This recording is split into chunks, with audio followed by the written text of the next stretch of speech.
பெண்ணுக்கு எதிராக இவ்வளவு பெரிய கொடூரம் நடக்குதுங்கிற போது சரி காவல்துறை வந்து ஒரு வீடியோ வருது எப்படியா பிடிச்சிருவாங்க அப்படின்னு ஒரு பெரிய நம்பிக்கை வச்சுட்டே இருக்கிறோம். ஆனா அந்த நம்பிக்கை வந்து இப்ப பொய்த்து போயிடுச்சு. நேற்று இரவு வந்து இந்த குழந்தையோட அம்மாவை சந்திச்சு பேசினேன். வெளியில நாங்க பேசவே முடியாத அளவுக்கு அந்த பிள்ளைக்கு பாதிப்பு நடந்திருக்கு. உள்ள இருக்கிற டிஎஸ்பி அவங்களும் பெண்ணு தான். அப்போ எப்படி இதை ஏன் இவ்வளவு விட்டுட்டு இருக்கிறாங்க? இதுக்கப்புறம் அவனை பிடிக்க முடியுமாங்கிற கேள்விக்கு இடத்துல கொண்டு வந்து விட்டுருக்கிறாங்க. என்ன தரப்போறாங்க?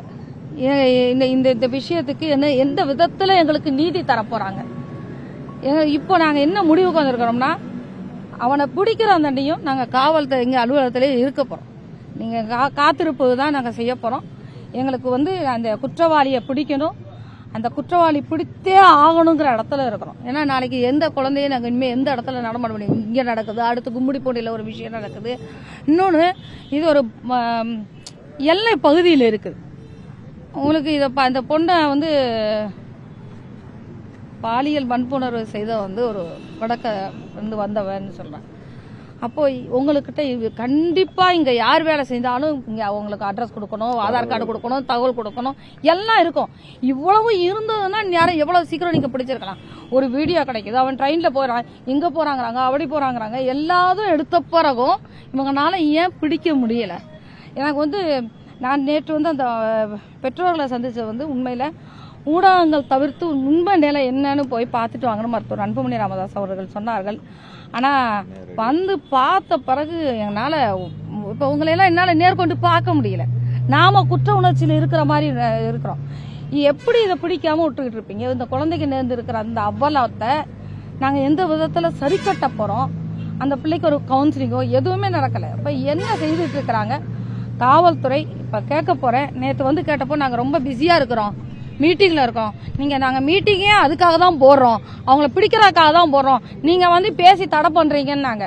சரிங்க, நான் உங்களை தொந்தரவு பண்ணல, நீங்க அவங்கள பிடிக்கிறதுக்கு ஏற்பாடு பண்ணுங்க, நாங்க நாளைக்கு வரோம் அப்படின்னு சொல்லிட்டு வந்திருக்கிறேன்.